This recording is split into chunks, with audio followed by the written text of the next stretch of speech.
Elikkäs tehdään valtotehtävää 5. Arvottamalla nimi. Nyt se painottaa kuvaa. Mennään viittauksiin references. Ja insert caption.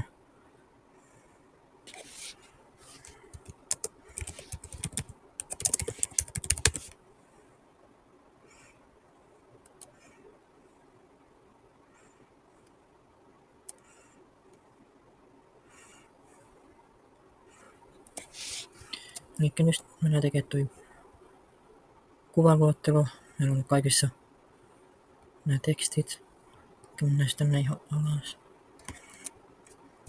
Mennään sinne kohtaan, mihin me halutaan. Mennään taas references tai viittaukset. Ja mennään tänne table of contents. Ja nyt meillä on kuvaluottelo ja tää tehtävä oli tässä.